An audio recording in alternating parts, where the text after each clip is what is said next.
Super happy to join Conf42. This is Long from Electrolux Group in Sweden. Today, my colleague Vladimir and I are going to share our work in the field of platform engineering, including infrastructure orchestration and cost engineering. So today's talk will be divided into 4 parts. First, I will briefly introduce the context of the whole work. Secondly, Vladimir will share more about infrastructure orchestration with the help of our internal developer platform. Then I will talk more about cost engineering and also our open source projects. Let's start from the context. At Electrolux, there are many categories of appliances. In our organization, we mainly work on the home appliances, including 3 categories: taste, an oven, for example, care, a washing machine, and well-being, an air purifier, for example. These are connected appliances. Imagine this lady bought our oven, made it connected to the internet via our mobile application. She places some food in it, and the camera recognizes the food and suggests the cooking mode, temperature, and duration. Then the lady can interact with the oven using voice assistant in the mobile application and set up everything with several clicks. Finally, the oven cooks the food and keeps sending updates to the mobile application. To support this magical experience, there are many different developer teams. And from our side, we work as a platform engineering team. And we want to empower our developers to focus on innovation and reduce the complexity. That's why we build our own internal developer platform, which is the core of our developer experience. In this way, we provide nice support by adding features to the platform instead of repeating the work. Our platform today covers different domains, like infrastructure provisioning, service management, etc. And we keep adding new domains. One new domain that we added recently is cloud cost, which I will share more during this talk. However, I have to say that IDP is not the silver bullet to address all the complex scenarios. We will share the whole journey with you in the next 20 minutes. So let's take a further look at our technique stack, which is very diverse. Many different coding languages are used by our developer teams. We also have a set of CI/CD tools like CircleCI, Jenkins, AgileCD, etc. As appliances are connected from different places all over the world, we need to run various of services globally on different cloud providers like AWS, Azure, and Google Cloud. However, at the same time, this diverse tech stack also brings us extra challenges. So feel free to leave a comment if your developers or you have faced or have been facing some issues from the left column. For example, too many different tools, multi-cloud setup, etc. Or drop another comment if you work as an SRE and are facing some challenges in the right column, like too many direct messages, not enough time for development, and so on. If you have challenges in both columns, we feel you very much because we were in a similar situation. Now I would love to invite Vladimir to share the journey of addressing these issues with the help of IDP. Vladimir, welcome to the stage. I can explain how it was in the past. Hello everyone, my name is Vladimir. I am a senior SRE at platform engineering team at Electrolux. And about 3 years ago, SRE team handled bunch of support requests daily. Such routine requests as access control, infrastructure issues, getting data from prod databases, and etc. It feels every day that you are the most important person in the world. If you work in this direction, developers are blocked by us and waiting for our response for a long time. We decided to automate as much as possible. We started with the Python script that did automation for Terraform code. So at least we could do this in faster, but it didn't solve the challenge. We did brainstorming what we should provide to developers so they don't need to ask us for the support and manage infrastructure by themselves. When I joined the organization, there were around 20 developers. Now there are more than 300, and our organization is still growing. Unfortunately, the size of our platform team is not growing that much. So we decided to provide a platform instead. Our first solution was self-made platform. The next, as many in industry, we moved to Backstage when it was released. In the beginning, we used only UI from Backstage, but later we took backend part too. Most of the site features as authentication catalog to avoid extra work from our side. Developer journey starts from getting all necessary access for work. We launch a user onboarding plugin for new joiners to replace the manual steps we did before. For now, engineering leads can grant every access that is required and never reach out to us. From the slide, you can see different vendors that are covered by this plugin. After they got all the necessary accesses, it comes to infrastructure. You wouldn't expect developers to be able to create all resources, even if they have access to everything. Somehow, we need to control it, and it's a complicated task for them to do it without knowing the infrastructure and best practices of setting it up. So we looked into two types of use cases that usually come to us for the support. They want to create resource like AWS VPC, Kubernetes cluster, Kafka, Redis, and etc. And second one is create some new resources that are not supported by IDP, for example, for some POC, because they need to investigate new technologies to use it in IoT. We created for them UI where they can define and provision their infrastructure. Here is an example. Our backend runs in Kubernetes, so very frequently dev team need to provision or destroy new EKS clusters. Developers can go to IDP, select EKS template, and IDP will provision different resources for them. For example, it creates VPC and EKS cluster, then it installs autoscaler, ingress controller, Datadog agent, and our own cost exporter. Developers don't need to know how to configure the cluster to publish logs or metrics into our observability platform. Cost data will be displayed in IDP automatically as well. Sometimes developers need something that is not supported by IDP.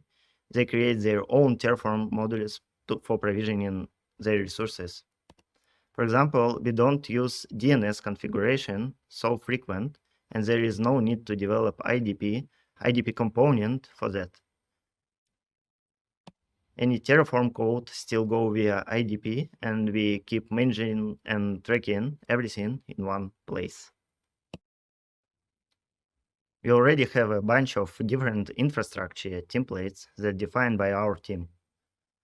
Developers teams can use the template to provision the infrastructure they need in the cloud. How it works? It has a few layers. First one is a backend API that's serving our developers and providing an interface for them. Second one is Terraform modules that are ready for production usage.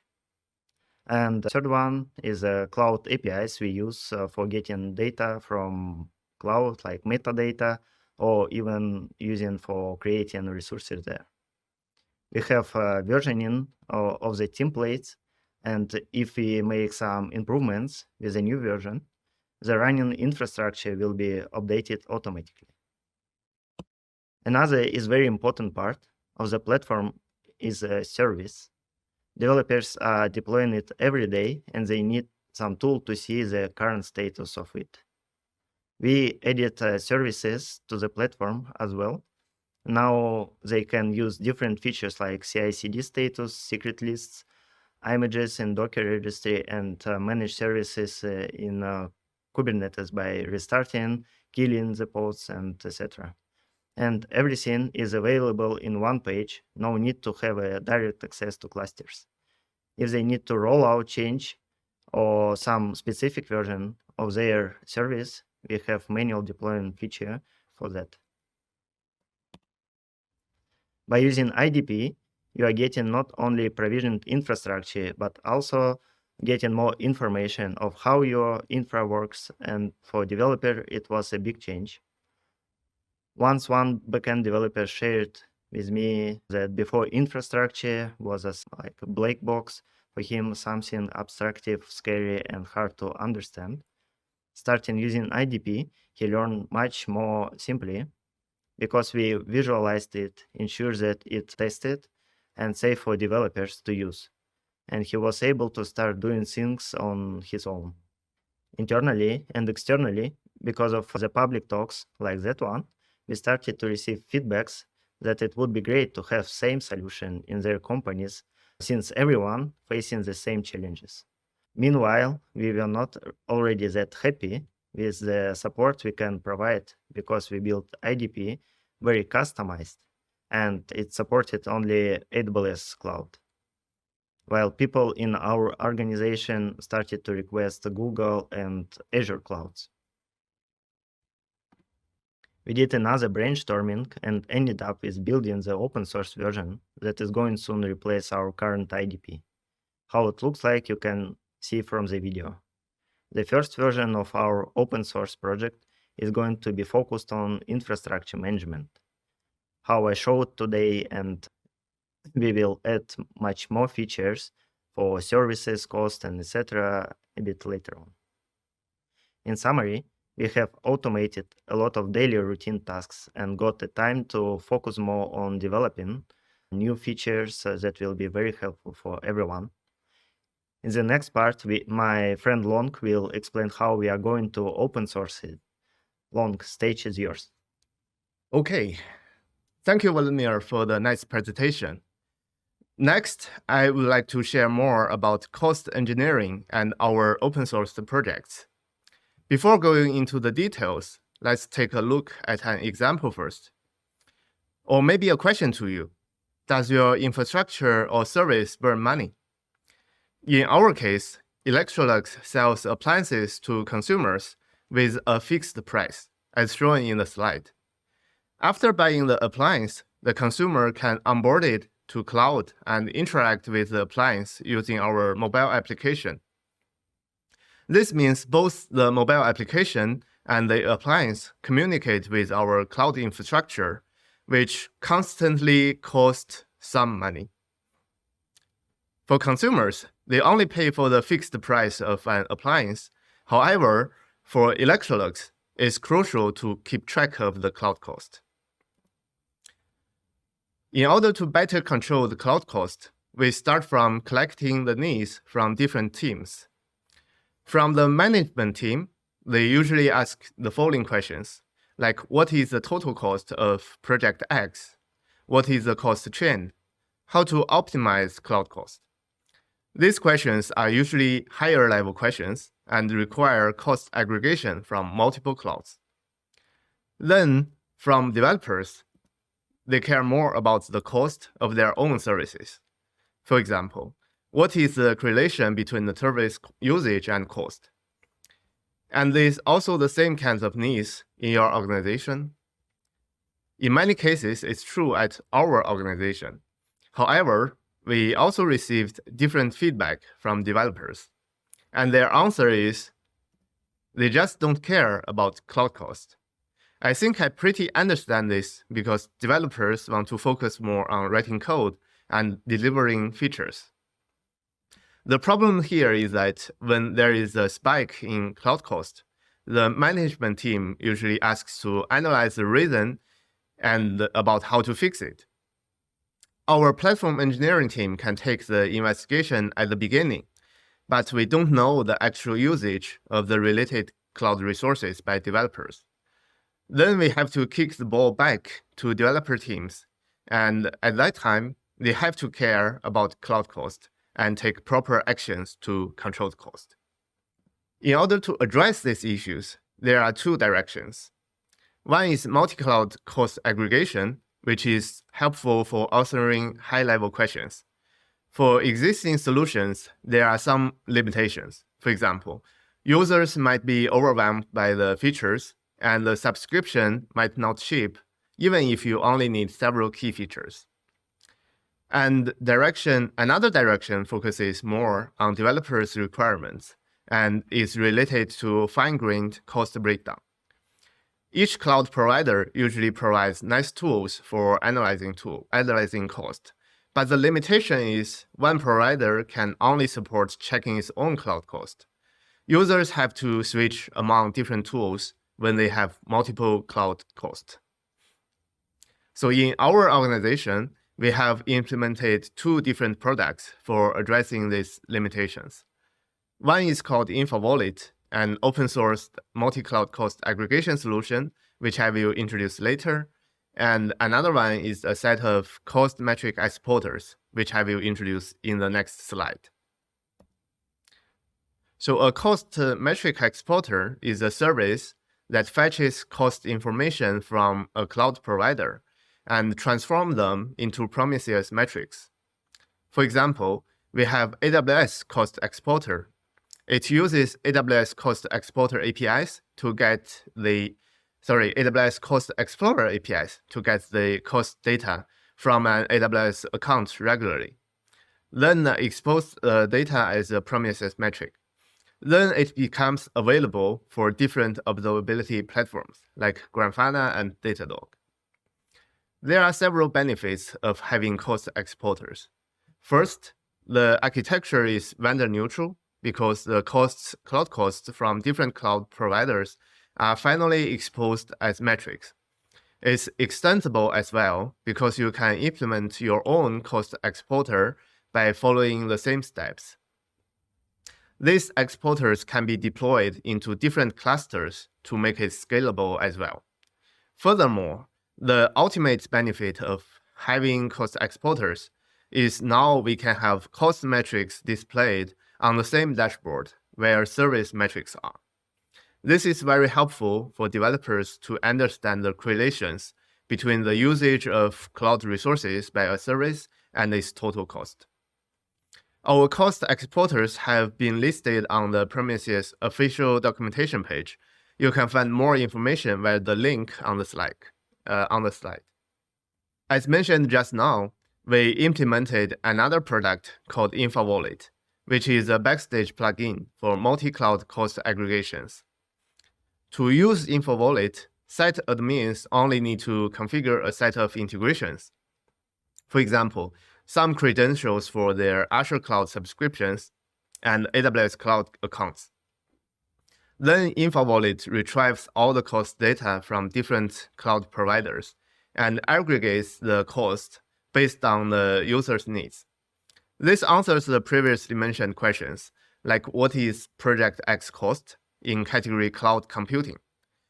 I hope you become interested in it. I will show you more about using it using our demo website later on. So before the demo, I would like to mention that we recently released a new feature called Business Metrics on infowallet. Why we need such a feature? Because without a context, it is hard to answer whether an increase of your cloud cost is good or not.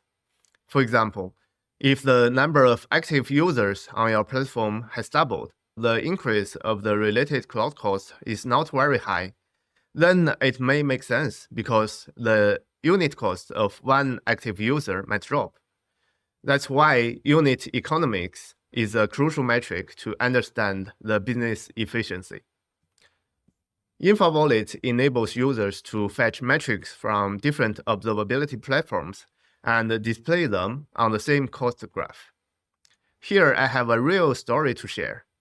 Around 1 month ago, we observed that the daily cost of the IoT category increased a lot. However, the number of connected appliances did not increase that much. So we shared the findings with our IoT team, and they quickly located the problematic environment thanks to infowallet. The reason is that some of the air conditioners are misconfigured to send unnecessary messages to AWS IoT. In summary, without having related business metrics for cloud costs, it becomes difficult to justify the increase of cloud cost. I'm proud to say that both cloud cost exporters and infowallet have been open sourced under our GitHub organization. infowallet also provides you a demo website to easily try its features. So now let's take a look together. So this is our GitHub organization, Electrolux open source software. And there is a repo called infowallet. You can find all the documentation, source code, and the related issues here. And you can also visit our demo website using this link. So here it's a sandbox environment on Backstage, and we have installed the latest version of infowallet. Though the cost data and metric data are fixed, but I think it's easy to get the idea of having infowallet. So here you can see infowallet fetches different cloud costs, and by default, it aggregates everything for you. So at the first sight, you are able to check the total cost of your cloud resources. And then you can select different time ranges. It sends another API to another set of APIs to fetch cloud cost and also caches the data so that you don't need to fetch cost from cloud every time. And then all the cost data can be analyzed and can be grouped by different dimensions. For example, by the name of account. Like here, we have several AWS accounts, Azure account, and also Google account. And then it shows you the summary of each account's cost, the portions, and also the increase or decrease of each account. Then you can also check like the total cost of different providers and also cost category. So these are the categories defined by focus. And actually, infowallet aggregates cost from different cloud providers into these standard categories. For example, compute category can contain AWS EC2 cost plus Azure functions cost. Of course, you can also switch between monthly cost and daily cost. And you can also use filters to focus more on, for example, a specific category of cost or a specific vendor's cost. And here, you can also switch to show or hide business metrics and to check the details of each category's cost. So feel free to give it a try and leave your comment on GitHub. We will be super happy to hear your feedback. All right, back to the slides. The tools are nice, but I have to say that it's only a good starting point. The goal is to optimize the cloud cost, while it is fundamental to have sufficient cost observability. With the help of these tools, developers are able to check a service abnormal behavior regarding cost. Here is an example of fixing misconfigurations of logging and saving unnecessary cloud cost. We also organize the cost optimization programs regularly in our organization. It sounds like a competition, and it's quite interesting for developers to participate.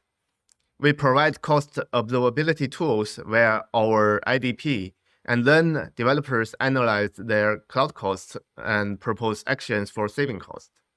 In the last round of this program, we are happy to see that developers made many good optimizations from different directions, and we saved more than $30,000 per month. To summarize, for developers, it's very important to achieve cost efficiency from cost awareness. For platform engineers, when you design your cost management solutions, it is recommended to follow Focus, which is a vendor-neutral open-source specification for consistent cost and usage datasets. And for everyone, cost engineering is not only about techniques, but also about culture. For example, cost optimization programs can be very helpful for your organization to build such a culture. Till now, we have shared our recent work in infrastructure orchestration and cost engineering. To summarize today's talk, we started from discussing various challenges, and then Vladimir shared more about infrastructure orchestration and service management using IDP. At last, I also shared the work about cost engineering and open source projects. You can find all the related open source projects here. Feel free to give it a try and drop your comment on GitHub. Thank you so much for listening to our talk. We hope you enjoyed it, and let's connect it if you have any questions. See you next time at Conf42. Cheers!